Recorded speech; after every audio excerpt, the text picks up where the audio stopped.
জায়গা ইমানে কমি গৈছে মানুহ বহুত কাৰণে একদম খালতো গাড়ী থৈ দিছে আৰু মানুহৰ হাল্লা প্ৰায় শুনাই পাইছো।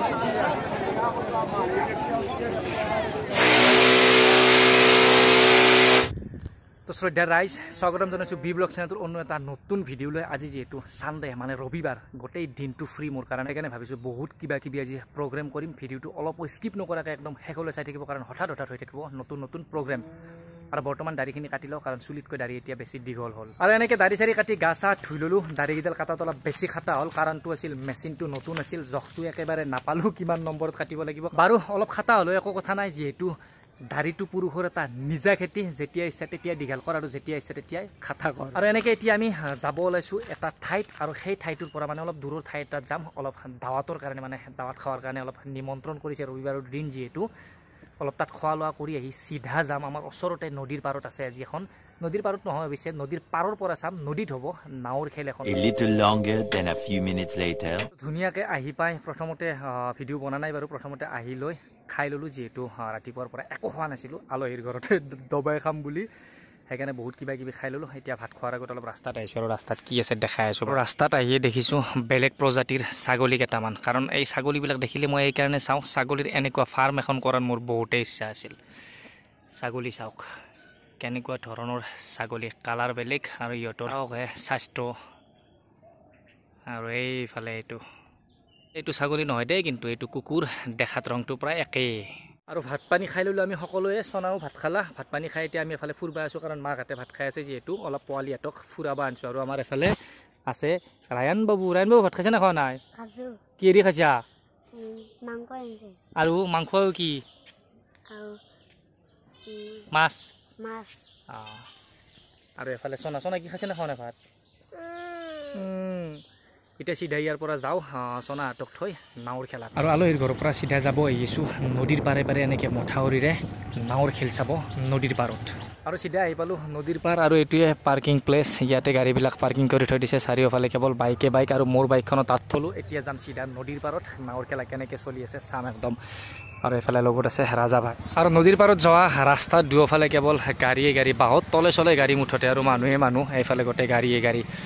আৰু জাগা ইমানে কমি গৈছে মানুহ বহুত কাৰণে একদম খালতো গাড়ী থৈ দিছে, আৰু মানুহৰ হাল্লা প্ৰায় শুনাই পাইছোঁ। নাৱৰ খেলাততো হাল্লা কেনেকুৱা হয় জানে, আৰু মাৰামাৰিও হয় আৰু মাজে মাজে। আৰু সেইফালে হাল্লা শুনি আছোঁ, চাগে নাও আহিছে, একদম পাৰলৈকে যাওঁ। আৰু নদীৰ পাৰত মানুহ চাওক চাৰিওফালে, এইফালৰ পৰা সেইফাললৈকে দুয়োটা পাৰে কেৱল মানুহ নাৱৰ খেলা চাবৰ বাবে। আৰু আমি এতিয়া খাম আচল বস্তুটো, মানে গলা। নাৱৰ খেলা মানে গলা, নাৱৰ খেলা বুলিয়ে গলা, আৰু গলা লাভাৰ যিহেতু আমি গলাটো খাই ল'লোঁ। আৰু এইফালেও এটা গলা খাই আছে, আৰু ময়ো খাই আছোঁ এটা ধুনীয়া টেষ্টি গলা। আৰু এইফালে ইতিমধ্যে নাও আহিলে, মানুহৰ জোচ চাওক, এই জোচ কেনেকুৱা হাল্লা।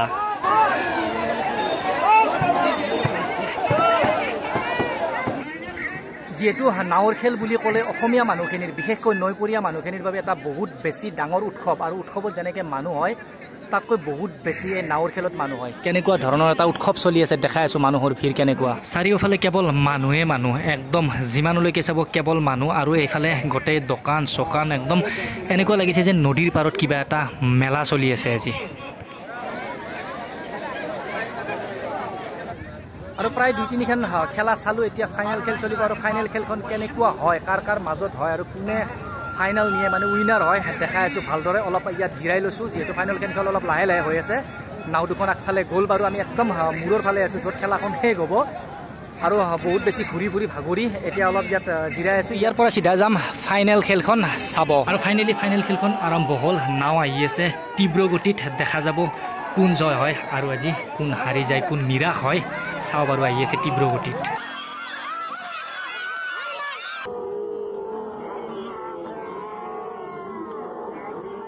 আৰু শেষত এনেকৈ সেইফালৰ নাওখন, মানে সেইফালে যিখন নাও আছে দীনদয়াল, সেইখনে মানে উইনাৰ হৈ গ'ল আজি। আৰু খেলা শেষ, এতিয়া গধূল হ'বৰো হ'ল, মানুহবিলাক ঘৰা-ঘৰি হ'ল। আমিও এতিয়া ঘৰৰ ফালে যাওঁ, অলপ বেলেগ কাম আছে ঘৰত গৈ। বাৰু যোৱাকালি নাৱৰ খেলা চাই অহাত বেছি দেৰি হৈ গ'ল, মানে গধূল হৈ গ'ল, সেইকাৰণে ভিডিঅ'টো ফিনিছ কৰা নহ'ল। আৰু আজি চলি আছে আমাৰ এইটো ঘৰৰ পিছফালে, মানে এইটো ঘৰৰ সন্মুখৰ পৰা প্ৰায় ভিডিঅ'ত দেখিয়ে থাকে। আগফালে এই দুটা ৰুম আৰু পিছফালে দুটা ৰুম বনাইছিল আৰু সেই দুটাৰ ৱাৰিং চলি আছে আৰু ৱাৰিং কোনে কৰি আছে দেখাই আছোঁ আৰু যোনে ৱাৰিং কৰি আছিল সি ইমান দিন মানে গুৱাহাটী গড়চুকত যে ৰয়েল গ্ল'বেল ইউনিভাৰ্চিটি আছে তাৰ বিল্ডিংবিলাকৰ ৱাৰিঙৰ কাম কৰি আছিল আৰু তাৰপিছত মেঘালয় চেৰাপুঞ্জীৰ জিভা ৰিজৰ্টত কাম কৰি আছিল আজি প্ৰায় 3 মাহ তাত ৱাৰিঙৰ কাম কৰি আছিল আৰু এতিয়া যিহেতু ঘৰত আছে সেইকাৰণে আমি ভাবিলোঁ অলপ ভাল লগাই দিওঁ দেখাই আছোঁ কেনেধৰণে ৱাৰিং কৰি আছে আৰু কোনে ৱাৰিং কৰি আছে আৰু যদি তাক বিচাৰে আপোনালোকে লাইনৰ কাম কিবা কৰিবৰ বাবে যিহেতু ভাল ইলেক্ট্ৰিচিয়ান ফোন নম্বৰটো মই ডিছক্ৰিপশ্যনত দি দিছোঁ আপোনালোকে কণ্টেক্ট কৰি তাক যোগাযোগ কৰিব পাৰে আৰু এইফালে পুৰা দমত কাম চলি আছে আৰু এইবিলাক লাইট চাইট ধুনীয়াকৈ ইয়াত ৰেডি বিভিন্ন ধৰণৰ লাইট আছে কিবা চাৰফেচ লাইট আৰু কি লাইট পেনেল লাইট আৰু অলপ ডিজাইনিং হ'ব যিহেতু ফল চিলিং আছে আৰু এইফালে মেইন মেকানিক মানে কাম চলাই আছে বৰ্তমান মেইন মিস্ত্ৰী